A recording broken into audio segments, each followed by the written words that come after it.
पौलाचे करिंथकरास पहिले करिंथकरास पत्र अध्याय 1. देवाच्या इच्छेप्रमाणे ख्रिस्त येशूचा प्रेषित होण्याकरिता निवडलेला मी पौल आणि बंधू सोस्थनेस याचकडून देवाच्या सेवेला समर्पित केलेल्या करिंथ येथील मंडळीस, तसेच देवाने पवित्र होण्यास बोलाविलेल्या, पाचारलेल्या व येशू ख्रिस्ताच्या नावावर विश्वास ठेवणाऱ्या सर्व बंधुजनास देव पिता आणि त्यांचा व आपला प्रभू येशू ख्रिस्त याचपासून कृपा व शांती असो. मी नेहमीच माझ्या देवाचे तुमच्यासाठी उपकार मानतो, कारण ख्रिस्त येशूमध्ये देवाची कृपा तुम्हाला मिळाली आहे. त्याच्यामध्ये तुम्ही प्रत्येक बाबतीत संपन्न झाला आहात. सर्व प्रकारच्या बोलण्यात व सर्व प्रकारच्या ज्ञानात जशी आम्ही ख्रिस्ताविषयी साक्ष दिली, तुमच्यात ती पक्की झाली. याचा परिणाम असा झाला की तुम्ही कोणत्याही दानात कमी पडत नाही, कारण तुम्ही ख्रिस्ताच्या येण्याची वाट पाहता. तो सुद्धा आपल्या प्रभू येशूच्या दिवशी शेवटपर्यंत तुम्हास निर्दोष असे प्रस्थापित करील. ज्याने आपला पुत्र येशू ख्रिस्त आपला प्रभू याच्या सहभागीपणात तुम्हाला बोलावले होते, तो देव विश्वसनीय आहे. परंतु बंधूंनो, प्रभू येशू ख्रिस्ताच्या नावामध्ये मी तुम्हास विनंती करतो की तुम्ही सर्वांनी सारखेच बोलावे आणि तुमच्यात मतभेद असू नयेत, तर तुम्ही एकाच विचाराने व एकाच हेतूने परिपूर्ण व्हावे. कारण क्लोएच्या घरातील माणसांकडून मला असे कळविण्यात आले की तुमच्यात भांडणे आहेत. माझे म्हणणे असे आहे की तुमच्यातील प्रत्येकजण म्हणतो, मी पौलाचा आहे, मी अपुल्लोचा आहे, मी पेत्राचा आहे, मी ख्रिस्ताचा आहे. ख्रिस्त विभागला गेला आहे का? पौल वधस्तंभावर तुमच्यासाठी खिळला गेला होता का? पौलाच्या नावाने तुमचा बाप्तिस्मा झालाय का? मी देवाचे आभार मानतो की क्रिस्प व गायस यांच्याशिवाय मी कोणाचाही बाप्तिस्मा केला नाही, यासाठी की कोणीही म्हणू नये की माझ्या नावात तुमचा बाप्तिस्मा करण्यात आला.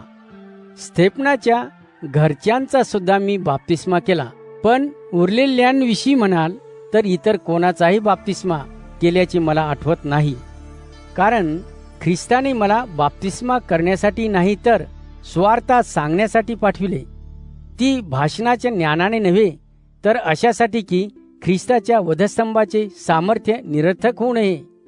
कारण ज्यांचा नाश होत आहे अशांसाठी वधस्तंभाविषयीचा संदेश मूर्खपणाचा आहे, परंतु ज्यांचे तारण होत आहे अशांसाठी तो देवाचे सामर्थ्य आहे. कारण पवित्र शास्त्रात असे लिहिले आहे, शहाण्याचे शहाणपण मी नष्ट करीन आणि बुद्धिवंताची बुद्धी मी बाजूला करीन. ज्ञानी मनुष्य कोठे आहे? विद्वान कोठे आहे? या जगातील वाद घालणारा कोठे आहे? देवाने जगाचे ज्ञान मूर्खपणाचे ठरविले नाही का? म्हणून देवाच्या ज्ञानात असतानाही जगाला स्वतःच्या ज्ञानाने देवाला ओळखता आले नाही. आम्ही जो मूर्खपणाचा संदेश गाजवितो, त्यामुळे जे विश्वासणारे आहेत त्यांचे तारण करण्याचे देवाने निवडले. कारण अनेक यहुदी लोक चमत्काराची चिन्हे विचारतात आणि ग्रीक लोक ज्ञानाचा शोध घेतात, परंतु आम्ही वधस्तंभावर खिळलेला ख्रिस्त गाजवितो. हा संदेश यहुदी लोकांसाठी अडखळण आणि यहुदीतरांसाठी मूर्खपणा असा आहे.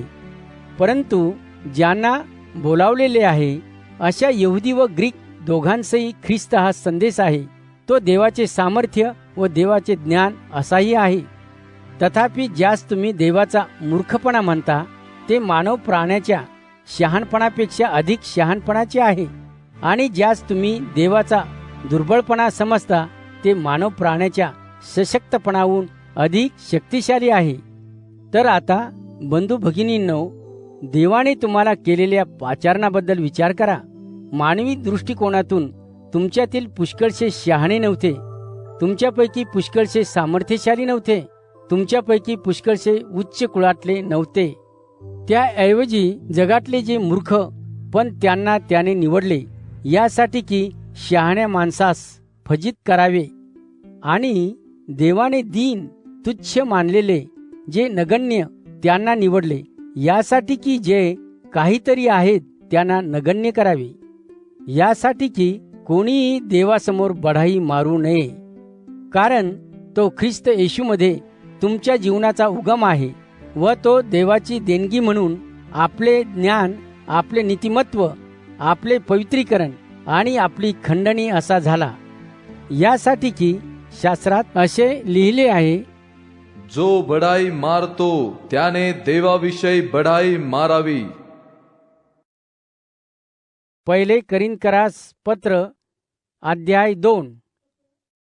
म्हणून बंधूंनो, जेव्हा मी तुमच्याकडे आलो तेव्हा मी देवाचे रहस्यमय सत्य मानवी ज्ञानाने किंवा वक्तृत्व कलेने सांगण्यासाठी आलो नाही. कारण तुमच्यामध्ये असताना फक्त येशू ख्रिस्त आणि तोही वधस्तंभावर खेळलेला, याशिवाय कशाचेही ज्ञान असू नये असा मी निश्चय केला आहे. तेव्हा मी तुमच्याकडे अशक्तपणाने भीतियुक्त असा व थरथर कापत आलो आहे.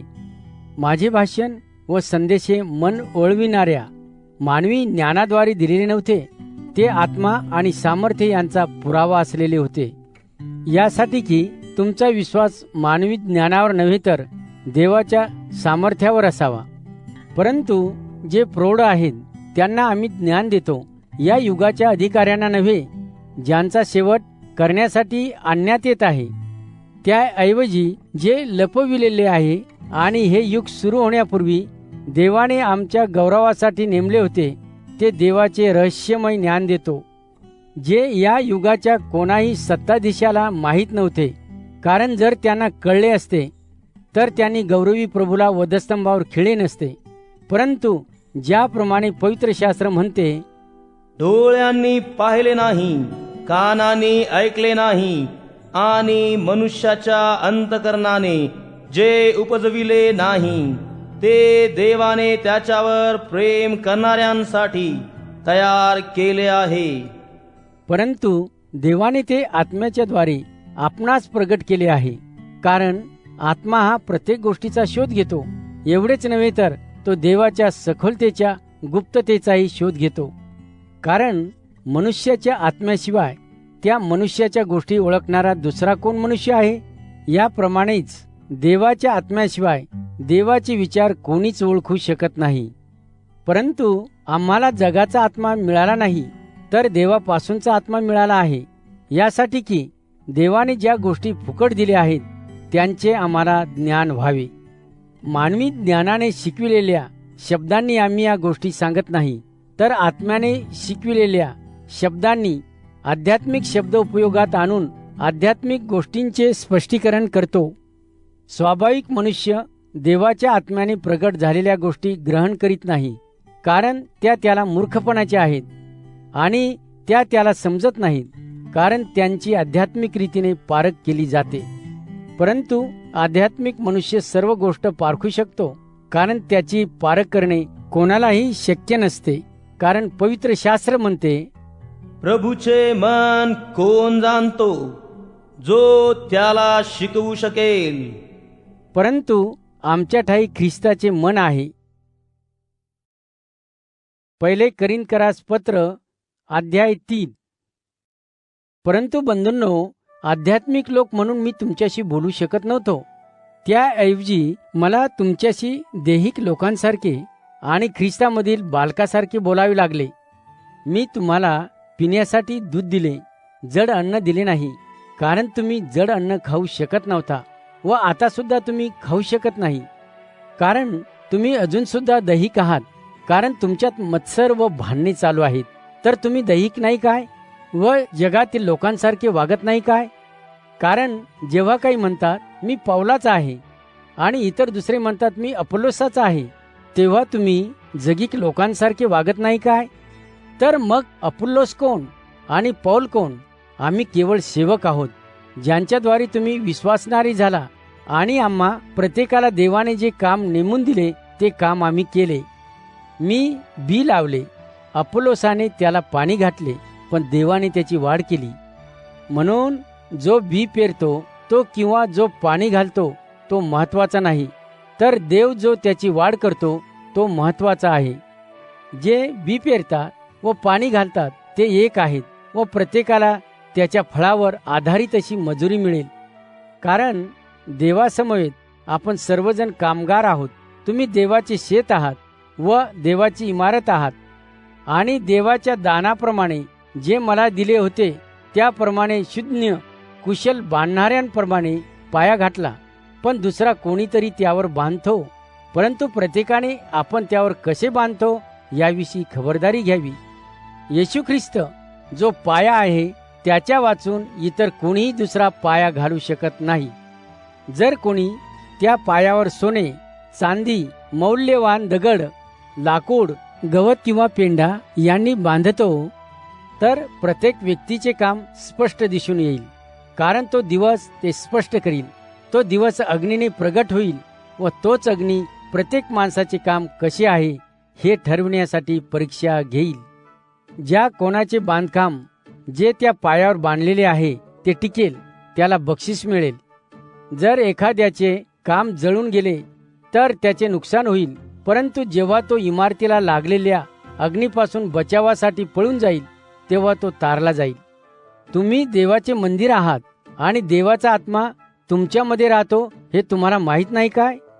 जर कोणी देवाच्या मंदिराचा नाश करतो तर देव त्याचा नाश करील. कारण देवाचे मंदिर पवित्र आहे आणि ते तुम्ही आहात. कोणी स्वतःला फसवू नये. जर कोणी स्वतःला या जगाच्या दृष्टिकोनानुसार शहाणा समजत असेल तर त्याने खरोखर ज्ञानी होण्यासाठी मूर्ख व्हावे. कारण या जगाचे ज्ञान देवाच्या दृष्टीने मूर्खपणाचे आहे असे लिहिले आहे. देव शहाण्यांना हुशारीमध्ये पकडतो. आणि पुन्हा देव जाणतो की शहाण्याचे विचार निरर्थक आहेत. म्हणून मनुष्यांविषयी कोणी फुशारकी मारू नये, कारण सर्व गोष्टी तुमच्या आहेत. तर तो पौल, अपुल्लोस, पेत्र, जग, जीवन किंवा मरण असो, वर्तमान काळाच्या गोष्टी असोत अथवा भविष्य काळाच्या गोष्टी असोत, सर्व गोष्टी तुमच्या आहेत. तुम्ही ख्रिस्तामध्ये आहात आणि ख्रिस्त देवाचा आहे. पहिले करिन्थकरास पत्र अध्याय 4. एखाद्या व्यक्तीने आम्हाविषयी अशा प्रकारे समजावे, ख्रिस्ताचे सेवक व देवाच्या रहस्याचे कारभारी. आणखी असे की जबाबदारी असलेल्या कारभाऱ्याने विश्वासू असले पाहिजे. पण तुम्हाकडून किंवा कोणा मानवी न्यायाधीशाकडून माझा न्याय व्हावा याबद्दल मला काही वाटत नाही, किंवा मी माझा स्वतःचा देखील न्याय करीत नाही. कारण माझी विवेकबुद्धी शुद्ध आहे, पण त्यामुळे मी निर्दोष ठरत नाही. प्रभू हाच माझा न्यायनिवाडा करतो. म्हणून योग्य समय येईपर्यंत, म्हणजे प्रभू येईपर्यंत न्यायनिवाडा करू नका. तो अंधारामध्ये दडलेल्या गोष्टींवर प्रकाश टाकील व अंतकरणातील हेतू उघडकीस आणील. त्यावेळी देवाकडून प्रत्येकाची प्रशंसा होईल. बंधूंनो, तुमच्यासाठी मी ह्या गोष्टी माझ्याकरिता व अपुल्लोसाकरिता लागू केल्या आहेत, यासाठी की पवित्र शास्त्र सांगते त्या पलीकडे जाऊ नका हे आमच्या उदाहरणावरून तुम्ही शिकावे व तुम्ही गर्वाने फुगून जाऊ नये. म्हणजे एखाद्याला चांगली वागणूक देऊन दुसऱ्याला विरोध करू नये. कोण म्हणतो की तू दुसऱ्यापेक्षा चांगला आहेस आणि तुझ्याजवळ असे काय आहे जे तुला मिळाले नाही? ज्या अर्थी तुला सर्व मिळाले आहे तर तुला मिळाले नाही अशी बढाई का मारतोस? तुम्हाला असे वाटते की तुम्ही अगोदरच श्रीमंत झाला आहात, तृप्त झाला आहात. तुम्हाला असे वाटते की आमच्याशिवाय तुम्ही राजे झाला आहात, आणि माझी अशी इच्छा आहे की तुम्ही खरोखरच राजे होता, यासाठी की आम्ही तुमच्यासह राजे झालो असतो. कारण मला वाटते की देवाने आम्हाला मरण्यासाठी शिक्षा दिलेल्या अशा लोकांसारखे शेवटचे प्रेषित केले. कारण आम्ही जगाला, देवदूतांना तसेच माणसांना जाहीर प्रदर्शनासारखे झालो आहोत. आम्ही ख्रिस्तासाठी मूर्ख, तर तुम्ही ख्रिस्तामध्ये किती हुशार आहात. आम्ही अशक्त आहोत, पण तुम्ही किती बलवान आहात. तुम्ही आदरणीय आहात, पण आम्ही तुच्छ आहोत. अगदी या क्षणापर्यंत आम्ही भुकेले आणि तहानलेले, फाटके तुटके कपडे घातलेले, ठोसे मारलेले, आम्ही बेघर असे आहोत. आणि आम्ही श्रम करतो, आम्ही स्वतःच्या हातांनी काम करतो. जेव्हा आमची निंदा होते तेव्हा आम्ही आशीर्वाद देतो. जेव्हा आमचा छळ होतो तेव्हा आम्ही सहन करतो. जेव्हा आमची निंदा होते आम्ही दयाळूपणे त्यांच्याशी बोलतो, या क्षणापर्यंत आम्ही जगासाठी गाळ आणि कचरा असे झालो आहोत. मी तुम्हाला हे लाजविण्यासाठी लिहित नाही, तर उलट मी तुम्हाला माझ्या प्रिय लेकरांप्रमाणे चांगल्या गोष्टींची जाणीव करून देतो. कारण जरी तुम्हाला ख्रिस्तामध्ये 10,000 पालक असले तरी पुष्कळ वडील नाहीत. कारण ख्रिस्त येशूमध्ये सुवार्तेच्या योगे मी तुम्हाला जन्म दिला आहे. यास्तव मी तुम्हाला बोध करतो की माझे अनुकरण करा. यासाठीच तिमोथेला तुमच्याकडे पाठविले आहे. प्रभूमध्ये तो माझा प्रिय व विश्वासू पुत्र आहे. ज्याप्रमाणे मी त्यांना सगळीकडे प्रत्येक मंडळीमध्ये शिकवितो, तसेच तो ख्रिस्तामधील माझ्या शिकवणुकीची आठवण करून देईल. पण जणू काय मी तुमच्याकडे येणारच नव्हतो म्हणून काही जण गर्वाने फुगले होते. तरीही जर प्रभूची इच्छा असेल तर मी लवकरच तुमच्याकडे येईन, आणि मग मला समजेल की जे गर्वाने फुगून गेले ते किती चांगले वक्ते आहेत हे नव्हे, तर ते किती सामर्थ्यशाली आहेत हे मला समजेल. कारण देवाचे राज्य बोलण्यावर अवलंबून नसते, तर सामर्थ्यावर असते. तुम्हाला कोणते पाहिजे? मी तुमच्याकडे तुम्हाला शिक्षा करण्यासाठी काठी घेऊन यावे की प्रीतीने व सौम्यतेच्या आत्म्याने यावे? पहिले करिंथकरास पत्र अध्याय 5. खरोखरच असे सांगण्यात आले आहे की तुमच्यामध्ये जारकर्म चालू आहे. ते असे की आपणामध्ये कोणी आपल्या सावत्र आईशी अनैतिक संबंध ठेवून आहे. वास्तविक असले दुष्कृत्य विदेशी लोकांमध्येही आढळणार नाही. आणि तरीही तुम्ही गर्वाने फुगला आहात. परंतु तुम्हाला त्याबद्दल शोक व्हायला नको होता का? ज्या कोणी हे कर्म केले असेल त्याला तुमच्यातून काढून टाकले पाहिजे. कारण जरी मी शरीराने तुमच्यात नसलो तरी आत्म्याने हजर आहे, आणि हजर असल्याप्रमाणे त्यांचा मी अगोदरच न्याय केलेला आहे. ज्याने हे अयोग्य कृत्य केले आहे, जेव्हा तुम्ही प्रभू येशूच्या नावात आणि माझ्या आत्म्यात एकत्र जमता व आपल्या प्रभू येशूच्या सामर्थ्यात एकत्र येता, तेव्हा अशा माणसाला त्याच्या देह स्वभावाचा नाश व्हावा म्हणून सैतानाच्या स्वाधीन करावे, यासाठी की त्याचा आत्मा प्रभूच्या दिवशी तारला जावा. तुमचे बढाई मारणे चांगले नाही. तुम्हाला माहित नाही का की थोडेसे खमीर सगळे पीठ फुगविते? जुने खमीर काढून टाका, यासाठी की तुम्ही नवीन पिठाचा गोळा व्हावे. आणि ख्रिस्ती लोकांसारखे तुम्ही असे आहात, बेखमीर. कारण ख्रिस्त आपला ओलांडणाचा कोकरा आम्हाला शुद्ध करण्यासाठी त्याचे अर्पण झाले. यासाठी चला आपण ओलांडणाचा सण पाळूया. जुन्या खमीराच्या भाकरीने नव्हे तर खरेपणाच्या बेखमीर भाकरीने पाळावा. जे जारकर्मी आहेत त्यांची संगत धरू नये असे मी माझ्या पूर्वीच्या पत्रात लिहिले होते. माझ्या म्हणण्याचा अर्थ असा नाही की तुम्ही या जगातील जे लोक जारकर्मी, लोभी, फसविणारे किंवा मूर्तीपूजक यांची संगत धरू नये असे नाही. त्या बाबतीत तुम्हालाच हे जग सोडून द्यावे लागेल. परंतु असे आहे की मी तुम्हाला लिहिले होते, तुम्हातील जो कोणी स्वतःला बंधू म्हणतो, परंतु जर तो जारकमी, लोभी, मूर्तीपूजक, निंदक, मद्यपी, फसविणारा असेल तर त्याची संगत धरू नये. अशा माणसाबरोबर भोजन सुद्धा करू नये. परंतु जे मंडळी बाहेर आहेत त्यांचा निवाडा करणे माझे काम आहे काय? जे मंडळीत आहेत त्यांचा न्याय तुम्ही करीत नाही काय? देव जे मंडळी बाहेर आहेत त्यांचा न्याय करील. पवित्र शास्त्र म्हणते, तुमच्यामधून दुष्ट मनुष्याला काढून टाका. पहिले करिंथकरास पत्र अध्याय 6.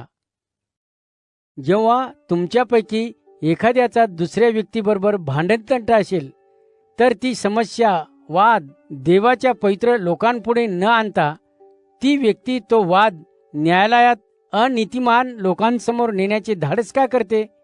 किंवा तुम्हाला माहित नाही का की देवाचे पवित्र लोक जगाचा न्याय करतील, आणि जर जगाचा न्याय तुमच्याकडून होणार आहे तर लहानशा बाबीमध्ये त्याचा न्याय करण्यासाठी तुम्ही अपात्र आहात काय?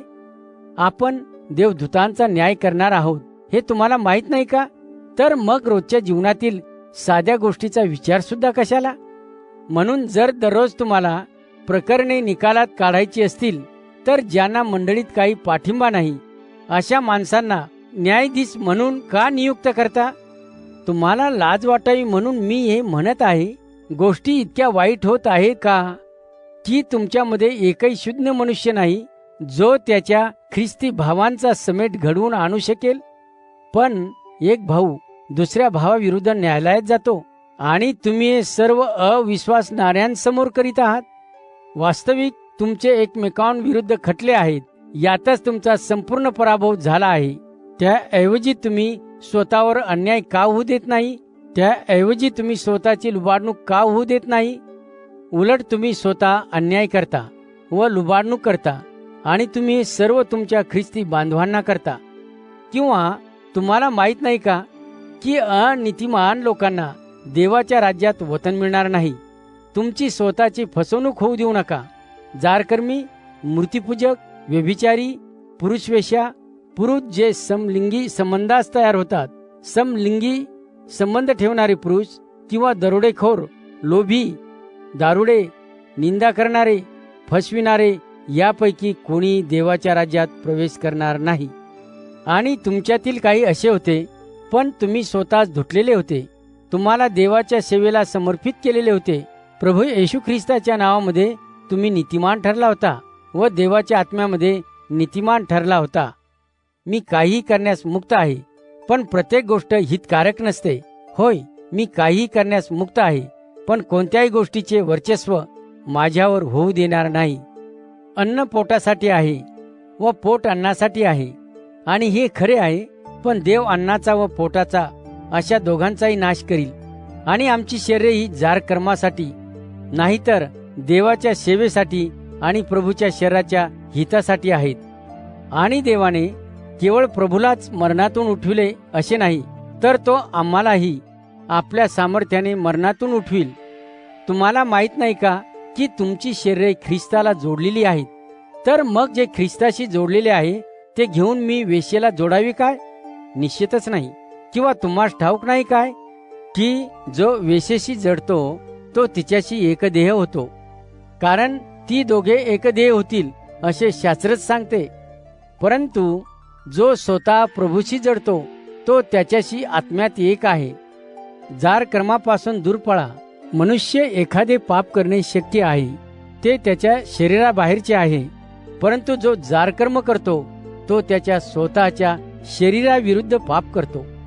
किंवा तुम्हाला हे माहीत नाही काय, तुमची शरीरे ही तुमच्यामध्ये जो पवित्र आत्मा आहे व जो तुम्हाला देवाकडून प्राप्त झाला त्याचे मंदिर आहे, आणि स्वतःचे असे तुम्ही नाही, कारण तुम्हाला किंमत देऊन विकत घेतले आहे. म्हणून तुमच्या शरीराने देवाला गौरव द्या. पहिले करिन्थकरास पत्र अध्याय 7. आता तुम्ही ज्याविषयी आपणा त्या संबंधाने एखाद्या मनुष्याने एखाद्या स्त्रीला स्पर्श न करणे हे त्याच्यासाठी चांगले आहे. परंतु जार कर्माचा मोह टाळण्यासाठी प्रत्येक पुरुषाला त्याची स्वतःची पत्नी असावी व प्रत्येक स्त्रीला तिचा स्वतःचा पती असावा. पतीने त्याच्या पत्नीला पत्नी म्हणून तिचा हक्क द्यावा, आणि त्याप्रमाणे पत्नीने तिच्या पतीला पतीचा हक्क द्यावा. पत्नीला तिच्या स्वतःच्या शरीरावर अधिकार नाही, तर तो तिच्या पतीला आहे. विशेष सुखासाठी एकमेकाला वंचित करू नका. तुम्हाला प्रार्थनेला वेळ देता यावा म्हणून एकमेकांच्या संमतीने ठराविक वेळेकरिता दूर राहा, आणि मग पुन्हा एक व्हा, यासाठी की सैतानाने तुमच्यात आत्मसंयमन नसल्याने मोहात पाडू नये.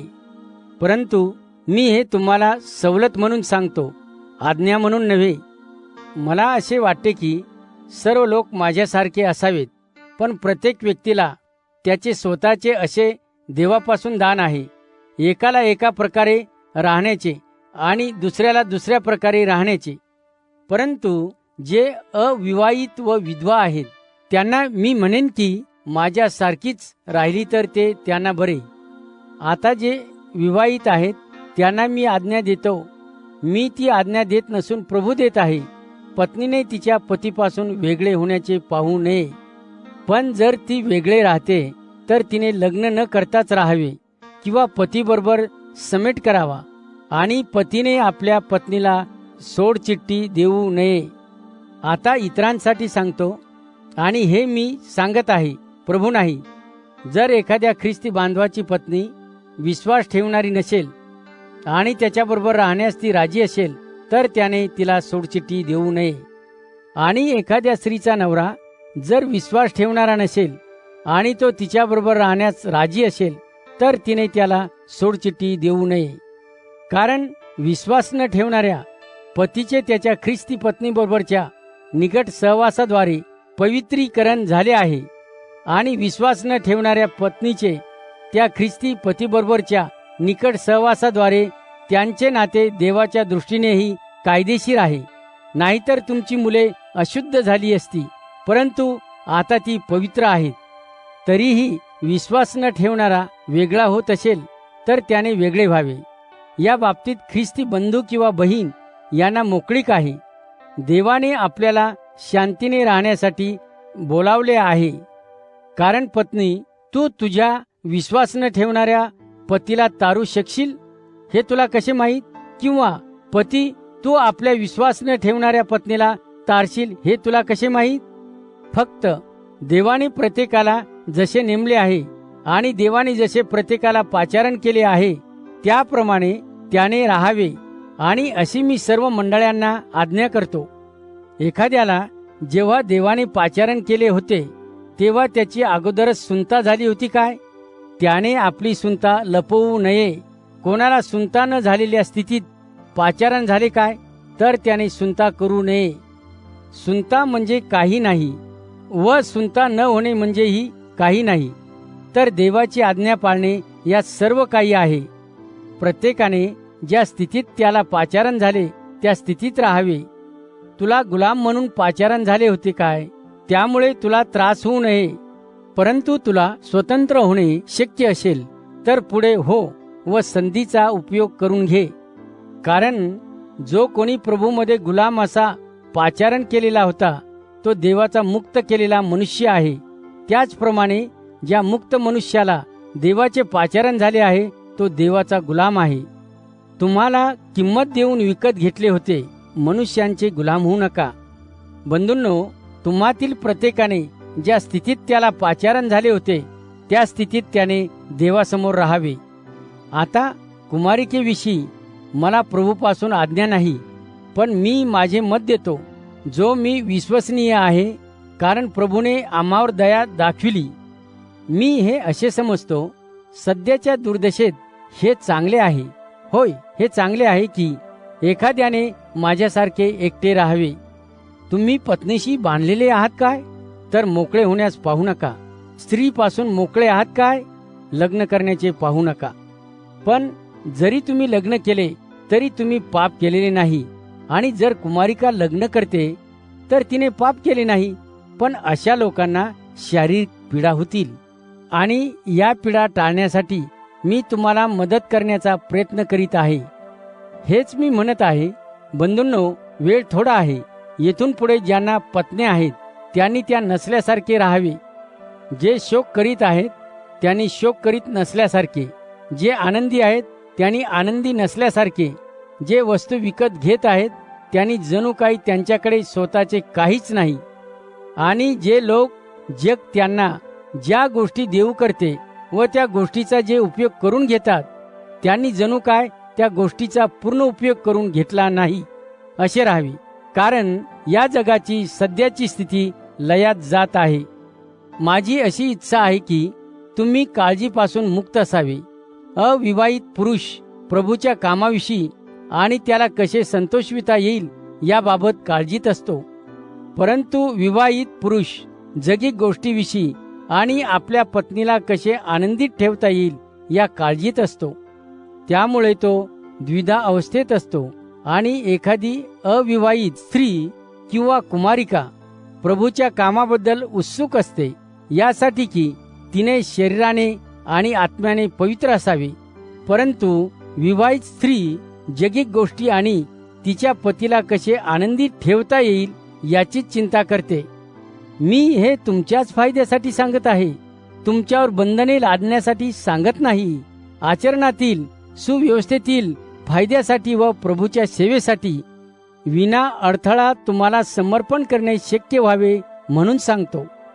जर एखाद्याला असे वाटते की तो त्याच्या कुमारिकेविषयी योग्य ते करीत नाही आणि जर त्याच्या भावना तीव्र आहेत तर त्या दोघांनी पुढे होऊन लग्न करून घेणे आवश्यक आहे. त्याला जे वाटते ते त्याने करावे. तो पाप करीत नाही, त्याने लग्न करून घ्यावे. परंतु जो स्वतः मनाचा खंबीर आहे व जो कोणत्याही दडपणाखाली नाही, पण ज्याचा स्वतःच्या इच्छेवर ताबा आहे व ज्याने आपल्या मनात विचार केला आहे की आपल्या कुमारिकेला ती जशी आहे तशीच ठेवावी, म्हणजे तिच्याशी विवाह करू नये, तर तो चांगले करतो. म्हणून जो कुमारिकेशी लग्न करतो तो चांगले करतो, पण जो तिच्याशी लग्न करीत नाही तो अधिक चांगले करील. पती जिवंत आहे तोपर्यंत स्त्री लग्नाने बांधलेली आहे, पण तिचा पती मेला तर तिला पाहिजे त्याच्याशी, परंतु केवळ प्रभूमध्ये लग्न करण्यास ती मोकळी आहे. परंतु माझ्या मते ती आहे तशीच राहिली तर ती अधिक सुखी होईल. आणि मला असे वाटते की मलाही प्रभूचा आत्मा आहे. पहिले कोरिन्थकरास पत्र अध्याय 8. आता मूर्तींना अर्पण केलेल्या गोष्टीविषयी आम्हाला माहीत आहे की आम्हा सर्वांना ज्ञान आहे. ज्ञान लोकांना गर्वाने फुगविते, परंतु प्रीती लोकांना बलवान होत जाण्यास मदत करते. जर एखाद्याला वाटत असेल की त्याला काही माहीत आहे, तर जसे त्याला कळायला पाहिजे तसे त्याला माहीत नसते. पण जर कोणी देवावर प्रीती करतो तर देवाला तो माहीत असतो. म्हणून मूर्तीला वाहिलेल्या अन्नाविषयी आपल्याला माहीत आहे की जगामध्ये खरी मूर्तीच नाही आणि त्या एकाशिवाय दुसरा देव नाही. आणि जरी लोक त्यांना देव म्हणतात तरी असे अनेक तथाकथित देव आहेत जे स्वर्गात किंवा पृथ्वीवर आहेत, आणि पुष्कळ देव व पुष्कळ प्रभू आहेत. परंतु आमच्यासाठी फक्त एकच देव, जो पिता तो आहे, आणि ज्याच्यासाठी आपण जगतो आणि ज्याच्यापासून सर्व गोष्टी येतात. आणि फक्त एकच प्रभू येशू ख्रिस्त आहे, ज्याच्याद्वारे सर्व गोष्टी अस्तित्वात येतात व ज्याच्याद्वारे आपण जगतो. पण प्रत्येकाला हे ज्ञान नसते. काहींना ज्यांना आतापर्यंत मूर्तीची उपासना करण्याची सवय होती ते असे मांस खातात व असा विचार करतात ते मूर्तीला वाहिलेले होते, आणि त्यांची सत्सत्विक बुद्धी दुर्बल असल्याने त्यांच्या कृत्यांना डागाळलेली आहे. परंतु अन्न आपणाला देवाजवळ आणणार नाही. जर आम्ही खाल्ले नाही तर वाईट होणार नाही, किंवा खाल्ले तर अधिक चांगले होणार नाही. तुमचा हा अधिकार जे दुर्बल आहेत त्यांच्यासाठी अपराध तर नाही याकडे लक्ष द्या.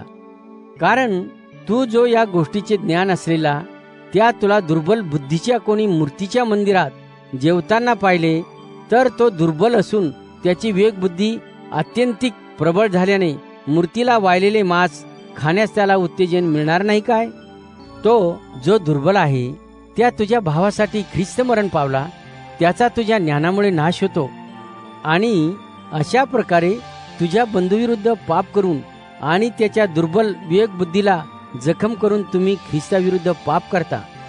म्हणून अन्न जर माझ्या बंधूंना पाप करायला लावते तर मी कधी मांस खाणार नाही, यासाठी की माझ्या बंधूने पाप करू नये. पहिले कोरिन्थकरास पत्र अध्याय 9. मी मुक्त नाही का? मी प्रेषित नाही का? आमचा प्रभू येशू याला मी पाहिले नाही का? तुम्ही माझे प्रभूमधील काम नाही का? जरी मी इतरांच्यासाठी प्रेषित नसलो तरीही तुमच्यासाठी मी एक आहे, कारण तुम्ही प्रभूमध्ये असलेल्या माझ्या प्रेषितपणाचा शिक्का आहात. जे माझी परीक्षा घेऊ पाहतात त्यांच्या विरुद्ध माझा बचाव असा आहे, मला खाण्याचा आणि पिण्याचा हक्क नाही काय? इतर प्रेषित प्रभूचे भाऊ आणि पेत्र यांच्यासारखे एखाद्या विश्वासणाऱ्या व्यक्तीला पत्नी करून घेण्याचा मला हक्क नाही काय? का फक्त बर्नबा व मलाच आमच्या उपजीविकेकरता काम न करण्याचा हक्क आहे? स्वतःच्या खर्चाने सैनिक म्हणून सेवा करणारा असा कोण आहे? द्राक्षमळा लावून द्राक्षे खात नाही असा कोण आहे? किंवा मेंढ्यांचे कळप पाळून कळपाचे काही दूध पित नाही असा कोण आहे?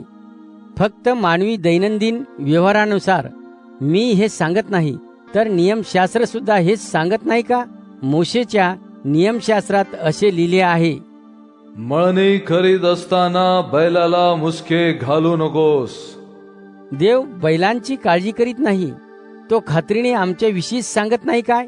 होय, ते आमच्यासाठीच लिहिले होते, कारण जो नांगरतो त्याने अपेक्षेने नांगरावे आणि जो मळणी करतो त्याने पिकात वाटा असावा, या हेतूने मळणी करावी.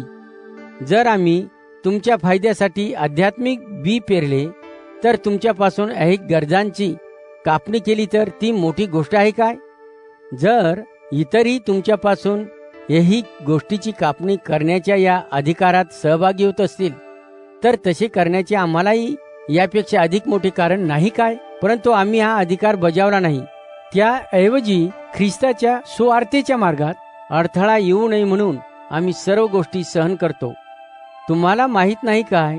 मंदिरात जे काम करतात ते त्यांचे अन्न मंदिरातून घेतात आणि जे नियमितपणे वेदीची सेवा करतात ते वेदीवर जे अर्पण केले जाते त्यात सहभागी होतात. त्याच प्रकारे प्रभूने आज्ञा केली आहे की जे सुवार्ता गाजवितात त्यांनी त्या सुवार्ता गाजवण्याकडून आपला चरितार्थ चालवावा.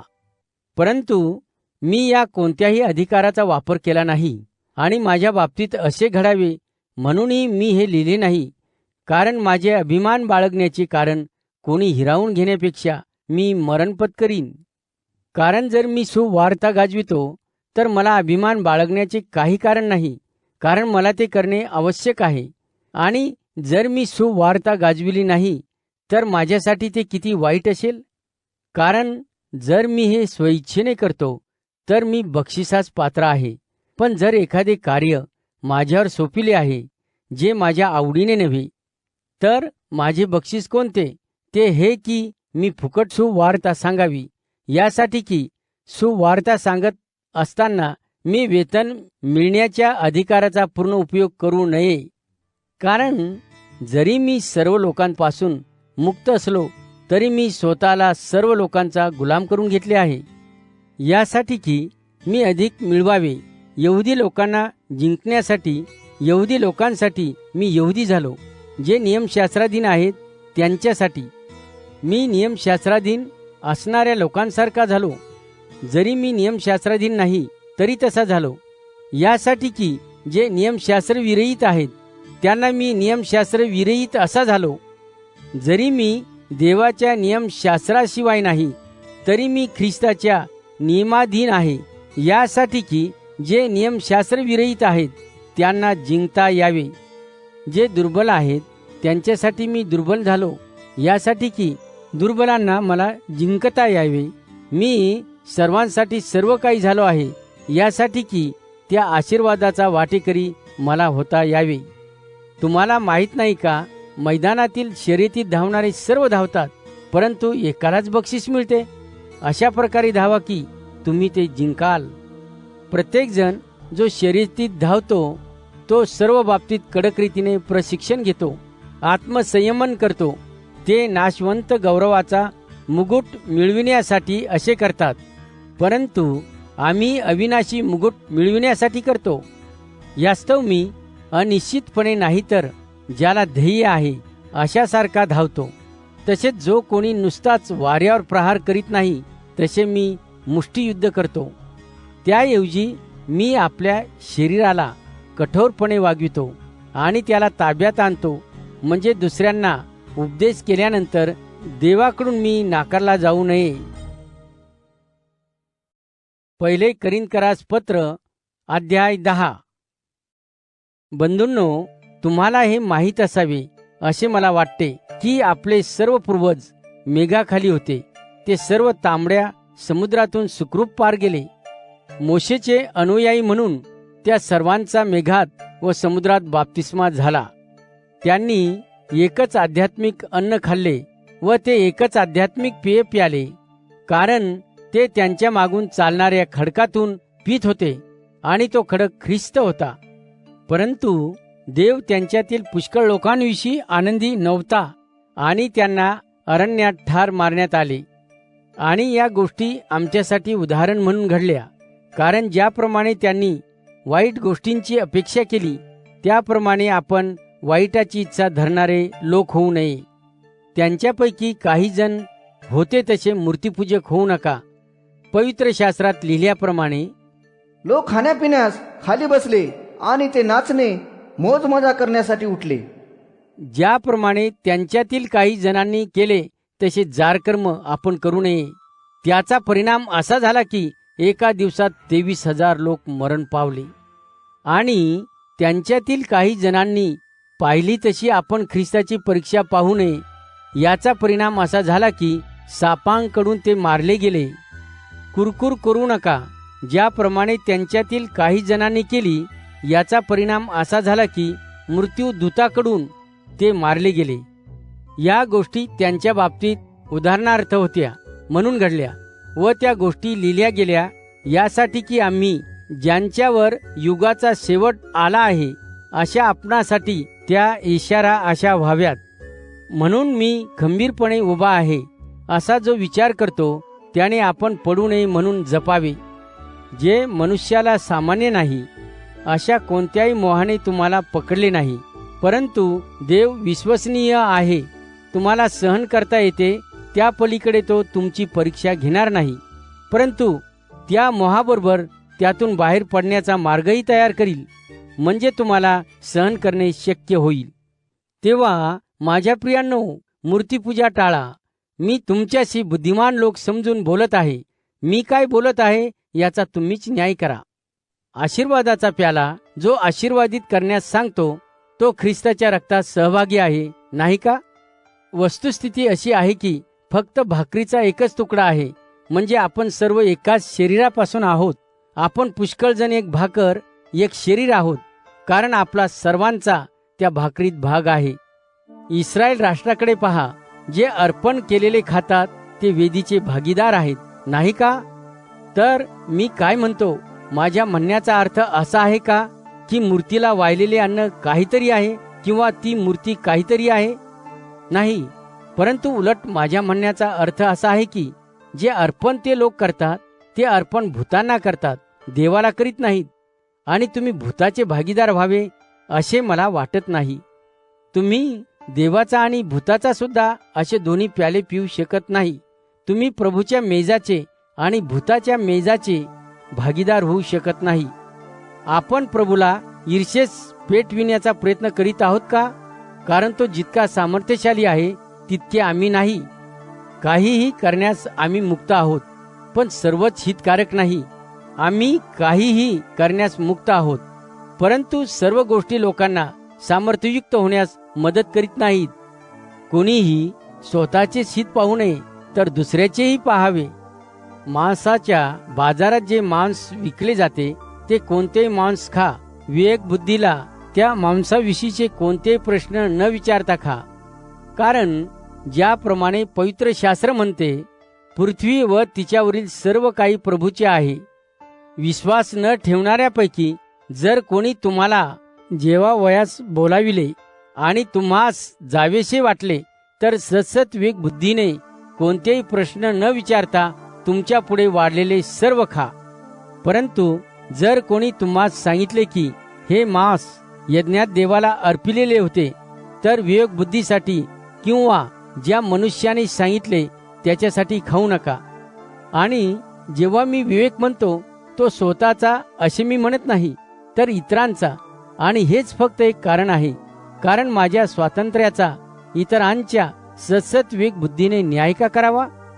जर मी आभारपूर्वक अन्न खातो तर माझ्यावर टीका होऊ नये, कारण या गोष्टींबद्दल देवाला मी धन्यवाद देतो. म्हणून खाताना, पिताना किंवा काहीही करताना सर्व काही देवाच्या गौरवासाठी करा. यहुदी लोक, ग्रीक लोक किंवा देवाच्या मंडळीला अडखळण होऊ नका. जसा मी प्रत्येक बाबतीत सर्वांना संतुष्ट करण्याचा प्रयत्न करतो आणि माझ्यासाठी काय हितकारक आहे हे न पाहता इतर प्रत्येकासाठी काय हितकारक आहे ते पाहतो, यासाठी की त्यांचे तारण व्हावे. पहिले करिन्थकरास पत्र अध्याय 11. मी जसे ख्रिस्ताचे अनुकरण करतो तसे माझे अनुकरण करणारे व्हा. मी तुमची प्रशंसा करतो कारण तुम्ही माझी नेहमी आठवण करता आणि मी जी शिकवण तुम्हाला दिली ती तुम्ही काटेकोरपणे पाळता. परंतु तुम्हाला हे माहीत व्हावे असे मला वाटते की की ख्रिस्त हा प्रत्येक पुरुषाचे मस्तक आहे आणि प्रत्येक पुरुष हा स्त्रीचे मस्तक आहे आणि देव ख्रिस्ताचे मस्तक आहे. प्रत्येक मनुष्य जो प्रार्थना करताना किंवा देवाकडून आलेला संदेश देताना आपले मस्तक आच्छादितो तो मस्तकाला लज्जा आणतो. परंतु प्रत्येक स्त्री जी आपले मस्तक न झाकता लोकांमध्ये देवाचा संदेश सांगते ती मस्तकाचा अपमान करते, कारण ती स्त्री मुंडलेल्या स्त्रीसारखीच आहे. जर स्त्री आपले मस्तक आच्छादित नाही तर तिने आपले केस कापून घ्यावेत. परंतु केस कापणे किंवा मुंडन करणे स्त्रीस लज्जास्पद आहे. तिने आपले मस्तक झाकावे. ज्या अर्थी मनुष्य देवाची प्रतिमा आणि वैभव प्रतिबिंबित करतो त्या अर्थी त्याने मस्तक झाकणे योग्य नाही. परंतु स्त्री पुरुषाचे वैभव आहे. परंतु स्त्रीपासून नाही, परंतु स्त्री पुरुषापासून आली आहे आणि मनुष्य स्त्रीकरिता निर्माण केला गेला नाही, तर स्त्री पुरुषासाठी निर्माण केली गेली. यासाठी देवाने स्त्रीला अधिकार दिलेला आहे. त्याचे चिन्ह म्हणून तिने आपले मस्तक आच्छादावे व देवदूतांकरिता सुद्धा तिने हे करावे. तरीही प्रभूमध्ये स्त्री पुरुषापासून स्वतंत्र नाही व पुरुष स्त्रीपासून स्वतंत्र नाही. कारण स्त्री जशी पुरुषापासून आहे तसा पुरुषही स्त्रीपासून जन्माला येतो, परंतु सर्व गोष्टी देवापासून आहेत. हे तुम्हीच ठरवा की मस्तक न आच्छादिता सभेत देवाची प्रार्थना करणे स्त्रीसाठी योग्य आहे का? पुरुषांनी लांब केस वाढविणे हे त्याच्यासाठी लज्जास्पद आहे असे निसर्ग सुद्धा तुम्हाला शिकवित नाही काय? परंतु स्त्रीने लांब केस राखणे हा तिचा मान आहे, कारण तिला तिचे केस निसर्गतः आच्छादनासाठी दिले आहेत. जर कोणाला वाद घालायचा असेल तर मला दाखवून द्या की आमची अशी रूढी नाही व देवाच्या मंडळांचीही नाही. पण आता ही पुढची आज्ञा देत असताना मी तुमची प्रशंसा मंडळी म्हणून करीत नाही, कारण तुमच्या एकत्र येण्याने तुमचे चांगले न होता तुमची हानी होते. प्रथम मी ऐकतो की जेव्हा मंडळीमध्ये तुम्ही एकत्र जमता तेथे तुमच्यामध्ये गट असतात आणि काही प्रमाणात ते खरे मानतो. तरीही तुम्हामध्ये पक्ष असावेत, यासाठी की जे तुमच्यामध्ये पसंतीस उतरलेले आहेत ते प्रगट व्हावेत. म्हणून जेव्हा तुम्ही एकत्र येता तेव्हा तुम्ही खऱ्या अर्थाने प्रभुभोजन घेत नाही. कारण तुम्ही भोजन करता तेव्हा तुम्हातील प्रत्येकजण अगोदरच आपले स्वतःचे भोजन करतो. एक भुकेला राहतो तर दुसरा प्यायलेला असतो. खाण्यापिण्यासाठी तुम्हाला घरे नाहीत का? का तुम्ही देवाच्या मंडळीला तुच्छ मानता आणि जे गरीब आहेत त्यांना खिजविता? मी तुम्हाला काय म्हणू? मी तुमची प्रशंसा करू काय? या बाबतीत मी तुमची प्रशंसा करीत नाही, कारण प्रभूपासून जे मला मिळाले तेच मी तुम्हाला दिले. प्रभू येशूला ज्या रात्री मारण्यासाठी धरून देण्यात आले त्याने भाकर घेतली आणि उपकार मानल्यावर ती मोडली आणि म्हणाला, हे माझे शरीर आहे जे मी तुमच्यासाठी देत आहे. माझी आठवण करण्यासाठी हे करा. त्याचप्रमाणे त्यांनी भोजन केल्यावर त्याने द्राक्षरसाचा प्याला घेतला आणि म्हणाला, हा द्राक्षरसाचा प्याला माझ्या रक्ताने स्थापित केलेला नवा करार आहे. जेव्हा जेव्हा तुम्ही द्राक्षरस प्याल तेव्हा माझी आठवण करण्यासाठी हे करा. कारण जितके वेळा तुम्ही ही भाकर खाता व हा द्राक्षारसाचा प्याला पिता तितके वेळा तुम्ही प्रभूच्या मरणाची तो येईपर्यंत घोषणा करिता. म्हणून जो कोणी अयोग्य रीतीने प्रभूची भाकर खातो किंवा द्राक्षरसाचा प्याला पितो तो प्रभूच्या शरीराविषयी आणि रक्ताविषयी दोषी ठरेल. परंतु मनुष्याने स्वतःची परीक्षा करावी आणि नंतर भाकर खावी किंवा द्राक्षरसाचा प्याला प्यावा. कारण जर तो प्रभूच्या शरीराचा अर्थ न जाणता ती भाकर खातो व द्राक्षरसाचा प्याला पितो तर तो खाण्याने आणि पिण्याने स्वतःवर न्याय ओढवून घेतो. याच कारणामुळे तुम्हातील अनेक जण आजारी आहेत आणि पुष्कळ जण झोपलेले आहेत. परंतु जर आम्ही आमची परीक्षा करू तर आमच्यावर न्यायाचा प्रसंग येणार नाही. प्रभूकडून आमचा न्याय केला जातो तेव्हा आम्हाला शिस्त लावण्यात येते, यासाठी की जगातील इतर लोकांबरोबर आम्हालाही शिक्षा होऊ नये.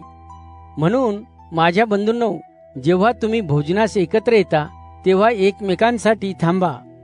जर कोणी खरोखरच भुकेला असेल तर त्याने घरी खावे, यासाठी की तुम्ही न्याय निवाड्यासाठी एकत्र जमू नये. मी येईन तेव्हा इतर गोष्टी सुरळीत करून देईन. पहिले करिन्थकरास पत्र अध्याय 12. आता बंधूंनो, आध्यात्मिक दानासंबंधी तुम्ही अज्ञान असावे असे मला वाटत नाही. तुम्हाला माहीत आहे की जेव्हा तुम्ही यहुदी तर होता तेव्हा मूर्तीपूजेकडे तुमचा कल होता. म्हणून मी तुम्हाला सांगत आहे की देवाच्या आत्म्याने बोलणारा कोणीही मनुष्य असे म्हणत नाही की येशू शापित असो, आणि पवित्र आत्म्याशिवाय कोणीही येशू प्रभू आहे असे म्हणू शकत नाही. आध्यात्मिक दाने विभागलेली आहेत, पण तोच आत्मा ही विभागणी करतो. सेवेचे प्रकार आहेत, परंतु ज्याची आम्ही सेवा करतो तो एकच आहे. कार्य करण्याचे वेगवेगळे विभाग आहेत, पण ह्या सेवा एकाच देवाकडून येतात. कारण प्रत्येकाच्या फायद्यासाठी एकेकाला आत्म्याचे प्रगटीकरण दिले आहे. एका व्यक्तीला आत्म्याच्या द्वारे दैवी ज्ञानाचे वचन सांगण्याचे शहाणपण दिले जाते, आणि दुसऱ्या व्यक्तीला त्याच आत्म्याच्या द्वारे दैवी ज्ञानाने बोलण्याचे. कोणाला त्याच आत्म्याने विश्वास व दुसऱ्याला फक्त त्याच एका आत्म्याद्वारे बरे करण्याचे दान दिले आहे. दुसऱ्या कोणाला अद्भुत कार्य करण्याची शक्ती व दुसऱ्याला भविष्य सांगण्याची शक्ती, तर दुसऱ्याला आत्म्यातील फरक ओळखण्याची, दुसऱ्या कोणाला वेगवेगळ्या भाषा बोलण्याची, दुसऱ्याला भाषांतर करून अर्थ सांगण्याची शक्ती दिली आहे. परंतु तो एकच आत्मा जो त्याच्या इच्छेप्रमाणे एकेकाला वाटून देऊन ही सर्व कार्ये पूर्णत्वास नेतो. कारण ज्याप्रमाणे आपणातील प्रत्येकाला एकच शरीर आणि त्याला अनेक अवयव असतात, आणि तरीही सर्व अवयव जरी ते पुष्कळ असले तरी त्यांचे मिळून एक शरीर बनते, तसाच ख्रिस्त सुद्धा आहे. जर आपण यहुदी किंवा ग्रीक, गुलाम किंवा स्वतंत्र असून आपणाला एकच आत्मा देह म्हणून दिला आहे, कारण एका आत्म्याने आपणाला एक शरीर होण्यासाठी बाप्तिस्मा दिलेला आहे. आता एका मानवी शरीरात एकच अवयव असत नाही, तर पुष्कळ असतात. जर पाय म्हणतो मी हात नाही म्हणून मी शरीराचा नाही, तर तो या कारणासाठी शरीराचा नाही असे होत नाही, होते का? आणि जर कान म्हणेल मी डोळा नाही म्हणून मी शरीराचा नाही, तर तो या कारणासाठी शरीराचा नाही असे होत नाही, होते का? संबंध शरीरच जर डोळा असते तर आपल्याला ऐकता कसे आले असते? परंतु प्रत्यक्षात शरीरातील प्रत्येक अवयव देवाने त्याच्या इच्छेप्रमाणे ठेवला आहे. आणि सर्व अवयव जर एकच अवयव असते तर शरीर कोठे असते? पण असे आहे की अवयव अनेक आहेत, शरीर मात्र एकच आहे. डोळा हाताला म्हणू शकत नाही की मला तुझी गरज नाही, किंवा दुसरे उदाहरण द्यायचे तर डोकं पायांना म्हणू शकत नाही मला तुमची गरज नाही. याच्या उलट जे अवयव आपण कमी महत्वाचे समजतो त्यांची आपण अधिक काळजी घेतो, आणि जे न दाखवण्याजोगे अवयव त्यांना मोठ्या सभ्यतेने वागवतो. पण आपल्या दाखविता येण्याजोग्या अवयवांना तशी गरज नसते. त्याऐवजी जे अवयव उणे आहेत त्यांना मोठा मान देण्यासाठी देवाने असे शरीर जुळविले आहे, यासाठी की शरीरात कोणतेही मतभेद नसावेत, तर उलट अवयवांनी एकमेकाची काळजी घ्यावी. जर शरीराचा एक अवयव दुखत असेल तर सर्व अवयव त्याच्याबरोबर दुःख सोसतात. एका अवयवाचा सन्मान झाला तर सर्व अवयव त्याच्याबरोबर आनंदित होतात. म्हणून तुम्ही ख्रिस्ताचे शरीर आहात आणि वैयक्तिकरित्या अवयव आहात. शिवाय देवाने मंडळीत प्रथम प्रेषित, दुसरे संदेष्टे, तिसरे शिक्षक, जे चमत्कार करतात ते, आणि ज्यांना आरोग्य देण्याचे दान आहे ते, जे लोक मदत करतात, जे पुढारी पण करतात, व ज्या लोकांना भिन्न भिन्न भाषा बोलण्याचे दान आहे असे लोक ठेवले आहेत. म्हणजे सर्वच प्रेषित नाहीत, सर्वच संदेष्टे नाहीत, सर्व शिक्षक नाहीत, सर्वांना चमत्कार करण्याची शक्ती नाही. सर्वांनाच आरोग्य देण्याची दाणे नाहीत, सर्वच अन्य भाषेत बोलत नाहीत, सर्वांनाच भाषांचा अर्थ सांगण्याची शक्ती नाही. तथापि आत्म्याच्या अधिक मोठ्या दानासाठी प्रयत्न करा, आणि आता मी तुम्हास याहूनही उत्तम मार्ग दाखवितो. पहिले करिंथकरास पत्र अध्याय 13. मी माणसांच्या जिभांनी बोललो व देवदूतांच्या सुद्धा भाषेत बोलणे मला शक्य असले, माझ्या ठाई प्रीती नसली तर मी वाजणारी थाळी किंवा मोठा आवाज करणारी झांज आहे. जर मला देवासाठी संदेश देण्याची शक्ती असली आणि मला सर्व रहस्य माहीत असली, सर्व दैवी ज्ञान असले आणि डोंगर ढळविता येतील असा दृढ विश्वास असला, परंतु माझ्या ठाई प्रीती नसली तर मी काहीच नाही. आणि मी जर माझे सर्व धन गरजवंताच्या अन्नदानासाठी दिले आणि मी माझे शरीर जाळण्यासाठी दिले, पण जर माझ्यात प्रीती नसली तरी मी काहीच मिळवित नाही. प्रीती गर्व करीत नाही, प्रीती सहनशील आहे, प्रीती दयाळू आहे, ती हेवा करीत नाही, प्रीती बढाई मारित नाही, ती गर्वाने फुगत नाही, ती अयोग्य रीतीने वागत नाही, ती स्वार्थी नाही, ती चिडत नाही, तिच्या विरुद्ध केलेल्याची नोंद ती ठेवीत नाही, वाईटात ती आनंद मानित नाही, परंतु सत्याविषयी इतरांबरोबर ती आनंद मानते. सर्व काही खरे मानण्यास सिद्ध असते. ती नेहमी विश्वास ठेवते, आशा धरते, नेहमी सहन करते. प्रीती कधी संपत नाही, पण भविष्य सांगण्याची दाणे ती बाजूला केली जातील. इतर भाषा बोलण्याचे दान असेल तर ते थांबेल, ज्ञानाचे दान असेल तर ते बाजूला केले जाईल. कारण आमचे ज्ञान अपूर्ण आहे. आम्ही देवासाठी बोलतो, भविष्य सांगतो, आम्ही अपूर्ण भविष्य सांगतो. पण जेव्हा पूर्णत्व येते तेव्हा जे अपूर्ण आहे ते नाहीसे केले जाईल. जेव्हा मी मूल होतो तेव्हा मुलासारखा बोलत असे, मी मुलासारखा विचार करीत असे, मुलासारखा उहापोह करीत असे. परंतु जेव्हा मी मोठा झालो तेव्हा मी लहानपणाच्या गोष्टी सोडून दिल्या आहेत. आता आपण आरशात अस्पष्ट प्रतिबिंब पाहतो, परंतु जेव्हा पूर्णत्व येते तेव्हा आपण समोरासमोर पाहू. आता मला अंशतः कळते, परंतु ती वेळ येईल तेव्हा देव मला ओळखतो तसा मी पूर्णपणे ओळखीन. सारांश या 3 गोष्टी राहतात, विश्वास, आशा आणि प्रीती. पण यातील सर्वात महान प्रीती आहे. पहिले करिंथकरास पत्र अध्याय 14. प्रीतीसाठी प्रयत्न करा आणि आध्यात्मिक दानांची विशेषतः तुम्हाला संदेश देता यावा याची मनापासून इच्छा बाळगा. ज्याला इतर भाषांमध्ये बोलण्याचे दान आहे तो खरे पाहता माणसांबरोबर बोलत नाही तर देवाबरोबर बोलतो, कारण तो काय बोलतो हे कोणालाही कळत नाही. आत्म्याच्या द्वारे तो गूढ गोष्टी बोलतो, परंतु जो संदेश देतो तो लोकांशी बोध, उन्नती, उपदेश याविषयी बोलतो. ज्याला दुसऱ्या भाषेत बोलण्याचे दान आहे तो स्वतःचीच आध्यात्मिक दृष्ट्या उन्नती करून घेतो, पण ज्याला संदेश देण्याचे, देवासाठी बोलण्याचे दान आहे तो संपूर्ण मंडळीची उन्नती करतो. आता तुम्ही सर्वांनी भाषांमध्ये बोलावे अशी माझी इच्छा आहे, परंतु त्याहीपेक्षा जर तुम्हाला संदेश देता आले तर मला अधिक आवडेल. जो संदेश देतो, देवासाठी बोलतो, तो भाषा बोलणाऱ्यापेक्षा श्रेष्ठ आहे. पण भाषा बोलणारा हा संदेश देणाऱ्यासारखाच, देवासाठी बोलणाऱ्यासारखाच आहे. जर त्याने जी भाषा तो बोलतो तिचा अर्थ सांगितला तर त्याद्वारे संपूर्ण मंडळी आध्यात्मिकदृष्ट्या बळकट होते. आता बंधूंनो, जर मी तुमच्याकडे अन्य भाषा बोलण्यासाठी आलो तर तुमचा कसा फायदा होईल?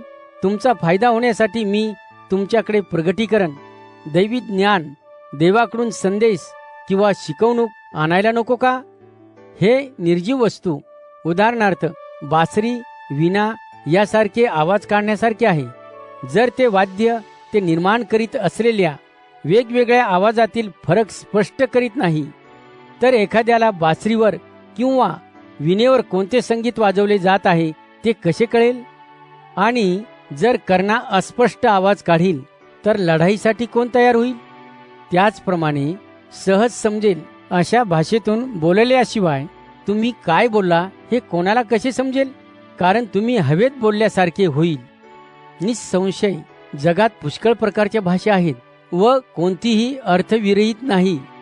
म्हणून जर मला भाषेचा अर्थ समजला नाही तर तो बोलत आहे त्याच्यासाठी मी विदेशी ठरेन व जो बोलणारा आहे तो माझ्यासाठी विदेशी होईल. नेमके तेच तुम्हालाही लागू पडते. जर तुम्ही आध्यात्मिक दाणे मिळवीत म्हणून उत्सुक आहात तर मंडळीच्या उन्नतीसाठी, मंडळीला आध्यात्मिक मजबूती येण्यासाठी जोरदार प्रयत्न करा. म्हणून जो दुसऱ्या भाषेत बोलतो त्याने तो जे बोलला आहे त्याचा अर्थ सांगता यावा म्हणून प्रार्थना करावी. कारण जर मी दुसऱ्या भाषेतून प्रार्थना केली तर माझा आत्माही प्रार्थना करतो पण माझे मन रिकामे राहते. मग काय केले पाहिजे? मी माझ्या आत्म्याने प्रार्थना करीन पण त्याचप्रमाणे मी माझ्या बुद्धीनेही प्रार्थना करीन. कारण जर तू तुझ्या आत्म्याने देवाचे धन्यवाद करशील तर जो फक्त ऐकणारा सामान्य तेथे बसला असेल तर तो तुझ्या उपकारस्तुतीच्या प्रार्थनेत आमेन कसे म्हणेल? कारण तू काय म्हणतोस ते त्याला कळत नाही. आता तू धन्यवाद देत असलास हे जरी चांगले असले तरी दुसरी व्यक्ती आध्यात्मिक दृष्ट्या बलवान झालेली नसते. मी देवाचे उपकार मानतो कारण मी तुम्हा सर्वापेक्षा अधिक भाषा बोलू शकतो ज्याचे दान मला आहे. परंतु सभेत इतरांनाही बोध करता यावा म्हणून इतर भाषेत 10,000 शब्द बोलण्यापेक्षा माझ्या मनाप्रमाणे 5 शब्द सांगणे मी पसंत करतो. बंधूंनो, तुमच्या विचार करण्यात मुलासारखे असू नका. त्याऐवजी दुष्टतेच्या बाबतीत लहान बाळासारखे निरागस परंतु आपल्या विचारात प्रौढ व्हा. नियमशास्त्र म्हणते, इतर भाषा बोलणाऱ्याचा उपयोग करून मी या लोकांशी बोलेन तरी सुद्धा ते माझे ऐकणार नाहीत, हे असे प्रभू म्हणतो. म्हणून इतर भाषांमध्ये बोलण्याचे दान हे अविश्वासणाऱ्यांसाठी नसून विश्वासणाऱ्यांसाठी आहे. म्हणून जर संपूर्ण मंडळी एकत्र येते व प्रत्येकजण दुसऱ्या भाषेत बोलत असेल आणि जर एखादा बाहेरचा किंवा अविश्वासणारा आत आला तर तुम्ही वेडे आहात असे ते तुम्हाला म्हणणार नाही का? परंतु जर प्रत्येकजण संदेश देऊ लागला आणि जर अविश्वासणारा किंवा बाहेरचा आत आला तर सर्वजण जे बोलत असतील त्यामुळे त्या ऐकणाऱ्याला त्याच्या पापाची जाणीव होते. ते सर्व त्याचा न्याय करतात. त्याच्या अंतःकरणातील गुपिते माहीत होतात आणि मग तो पालता पडतो आणि देवाची उपासना करतो व म्हणतो, खरोखर देव तुमच्यामध्ये आहे. बंधूंनो, मग काय करावे? जेव्हा तुम्ही एकत्र येता प्रत्येकाकडे गाण्यासाठी स्तोत्र असते, कोणाकडे शिक्षण असते, कोणाकडे प्रगटीकरण असते, कोणी दुसऱ्या भाषेत बोलतो, कोणी त्या भाषेचा अर्थ सांगतो. प्रत्येक गोष्ट मंडळीच्या वाढीसाठी केली गेली पाहिजे. जर कोणी दुसऱ्या भाषेत बोलणार असेल तर दोघांनी किंवा जास्तीत जास्त तिघांनी बोलावे. एका वेळी एकानेच बोलावे आणि एका व्यक्तीने त्या बोलण्याचा अर्थ सांगावा. जर मंडळीत अर्थ सांगणारा कोणी नसेल तर भाषा बोलणाऱ्याने सभेत गप्प बसावे व स्वतःशी व देवाशी बोलावे. दोघा किंवा तिघांनी संदेश द्यावा व इतरांनीही ते काय बोलतात याची परीक्षा करावी. बसलेल्यांपैकी एखाद्या व्यक्तीला जर काही प्रगट झाले तर पहिल्या संदेश देणाऱ्याने गप्प बसावे. जर तुम्हा सर्वांना संदेश देता येत असेल तर एका वेळी एकानेच बोलावे, यासाठी की सर्वजण शिकतील, सर्वांना बोधपर मार्गदर्शन मिळेल. जे आत्मे भविष्यवाद्यांना प्रेरणा देतात ते त्या संदेष्ट्यांच्या स्वाधीन असतात. कारण देव हा बेशिस्तपणा आणणारा नसून शांती आणणारा देव आहे. जशा सर्व मंडळ्या देवाच्या पवित्र लोकांच्या बनलेल्या असतात. स्त्रियांनी सभेत गप्प बसावे कारण त्यांच्यासाठी सभेत बोलण्याची परवानगी देण्यात आलेली नाही. कारण नियमशास्त्र सुद्धा असेच म्हणते. त्यांना जर काही शिकायचे असेल तर त्यांनी स्वतःच्या पतीला घरी विचारावे, कारण स्त्रीने सभेत बोलणे हे तिला लज्जास्पद आहे. तुमच्याकडूनच देवाचा संदेश बाहेर गेला होता काय, किंवा ते फक्त तुमच्यापर्यंतच आले आहे? एखादा जर स्वतःला संदेष्टा समजत असेल किंवा जर तो धार्मिक मनुष्य असेल तर त्याने हे ओळखले पाहिजे की जे मी तुम्हाला लिहित आहे ती देवाकडून देण्यात आलेली आज्ञा आहे. म्हणून जर कोणी ती मानत नसेल तर त्यालाही मानण्यात येणार नाही. म्हणून माझ्या बंधूंनो, देवासाठी संदेश देण्यासाठी उत्सुक असा. दुसऱ्या भाषेत बोलणाऱ्याला मना करू नका, तर सर्व गोष्टी योग्य रीतीने आणि व्यवस्थित असाव्यात. पहिले करिन्थकरास पत्र अध्याय 15. आता बंधूंनो, मला तुम्हाला आठवण करून द्यावीशी वाटते की ज्या सुवार्तेविषयी मी तुम्हाला उपदेश केला व जी तुम्ही सुद्धा स्वीकारलीत व जिच्यात तुम्ही बळकट आहात आणि जिच्यामुळे तुमचे तारण झाले आहे, ज्या वचनाने मी तुम्हा स्वार्था सांगितली ते तुम्ही दृढ धरता, तर तुम्ही विश्वास धरल्याशिवाय काही उपयोग नाही, नाहीतर तुमची स्वीकृती व्यर्थ आहे. कारण मला सुद्धा पहिल्यांदा जे मिळाले ते मी तुमच्या स्वाधीन केले, ते हे की ख्रिस्त आमच्या पापांसाठी मरण पावला, हे जे वचनात लिहिले आहे, व त्याला पुरण्यात आले व तिसऱ्या दिवशी त्याला उठविण्यात आले. व तो पेत्राला दिसला, नंतर 12 प्रेषितांना, नंतर तो एकाच वेळी 500हून अधिक बांधवांना दिसला. त्यांच्यापैकी बहुसंख्य अजूनही जिवंत आहेत, तर काही मेले आहेत. नंतर तो याकोबाला दिसला, मग पुन्हा तो सर्व प्रेषितांना दिसला. आणि शेवटी मी जो अवेळी जन्मलो त्या मला सुद्धा तो दिसला. कारण प्रेषितांमध्ये मी कनिष्ठ आहे. मी प्रेषित म्हणून घेण्याच्या सुद्धा योग्यतेचा नाही, कारण देवाच्या मंडळीचा मी छळ केला.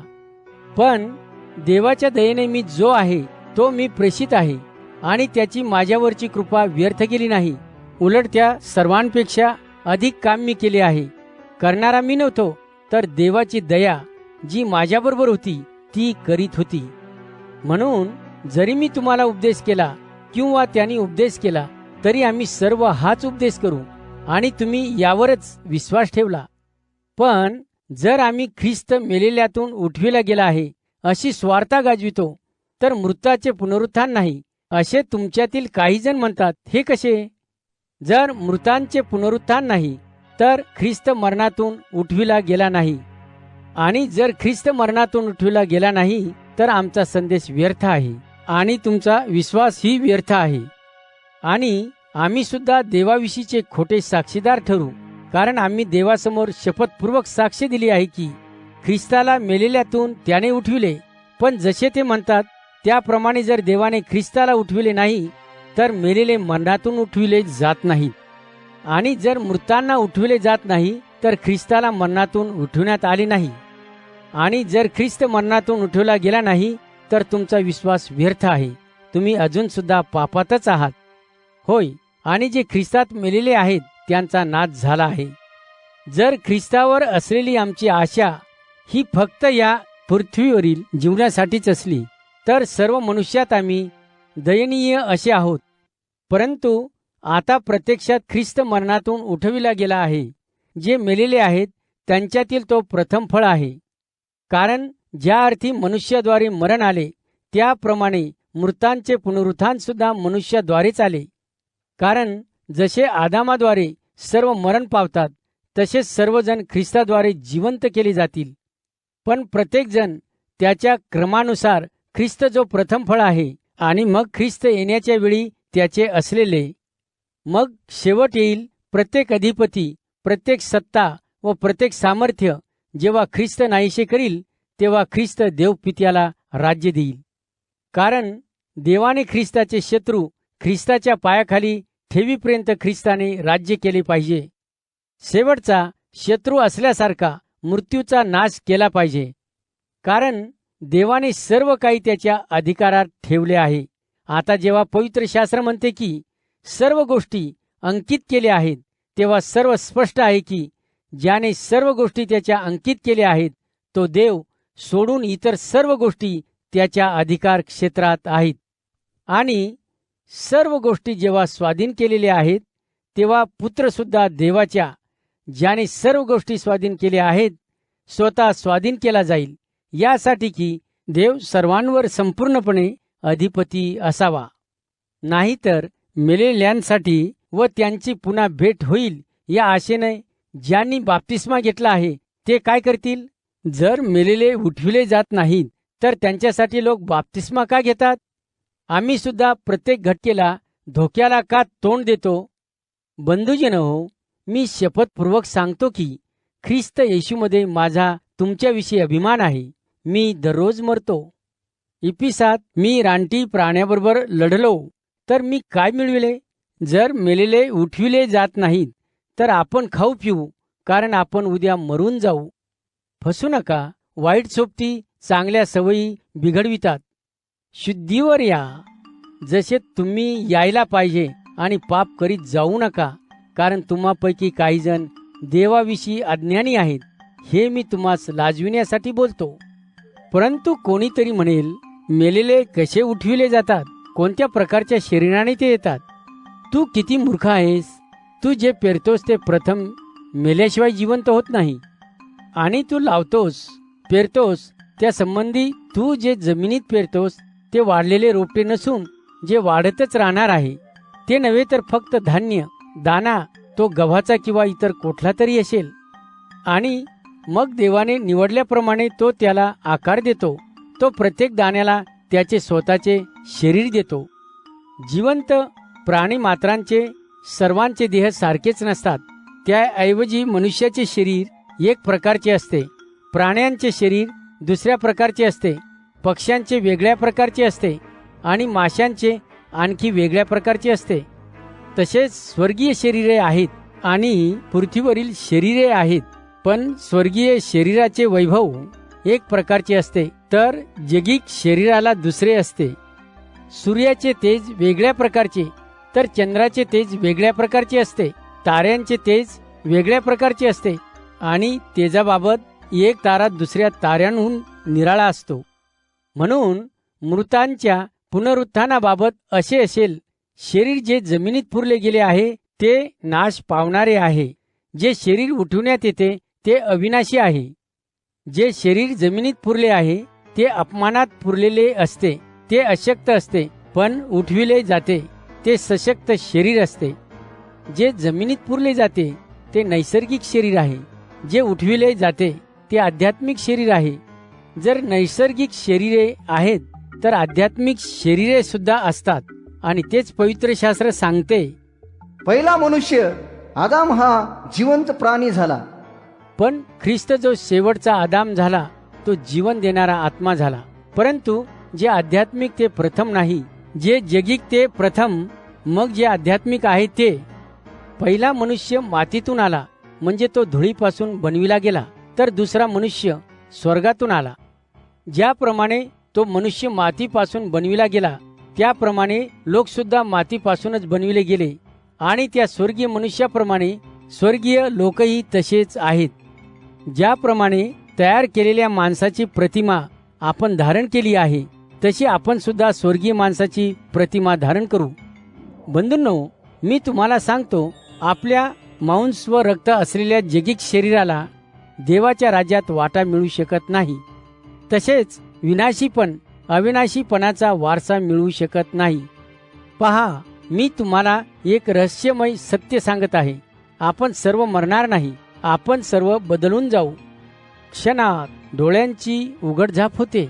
इतक्या लवकर जेव्हा शेवटचा कर्णा वाजेल, कारण कर्णा वाजेल आणि मेलेले अविनाशीपणात उठविले जातील, आणि आपण जे अजूनही जिवंत आहोत ते बदलून जाऊ. कारण या विनाशी शरीराने अविनाशीपण धारण करावे, आणि या मर्त्य शरीराने अमरत्व धारण केलेच पाहिजे.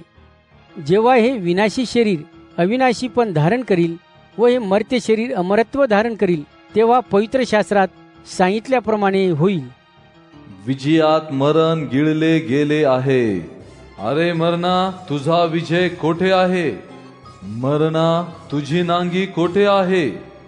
मरणाची नांगी पाप आहे, आणि पापाचे सामर्थ्य नियमशास्त्रापासून येते.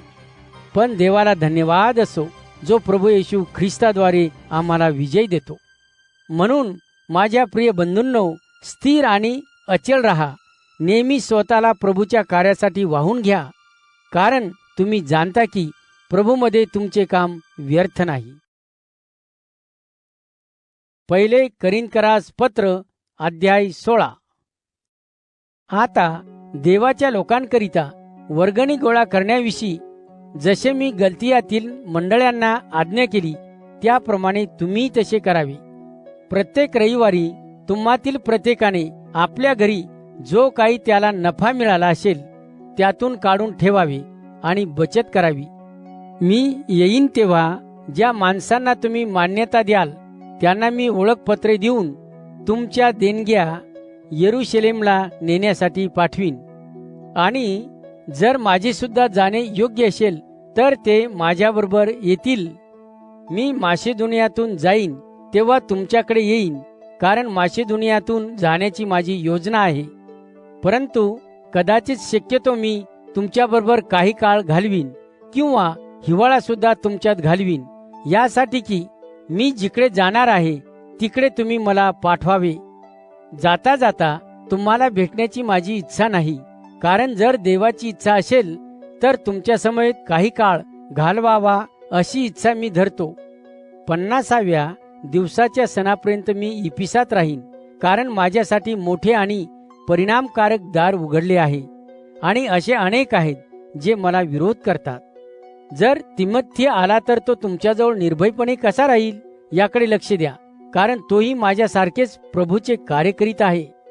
यास्तव कोणीही त्याला तुच्छ मानू नये, तर मग त्याने माझ्याकडे यावे. म्हणून त्याला शांतीने पाठवा, कारण इतर बंधूबरोबर त्याच्या येण्याची मी वाट पाहत आहे. आता आपला बंधू अपोल्लोविषयी इतर बंधूबरोबर त्याने तुमच्याकडे यावे म्हणून मी त्याला भरपूर उत्तेजन दिले, परंतु आत्ताच त्याने तुमच्याकडे यावे अशी देवाची इच्छा नव्हती. त्याला संधी मिळाल्यावर तो येईल. सावध असा, तुमच्या विश्वासात बळकट राहा, धैर्यशील व्हा, सशक्त व्हा.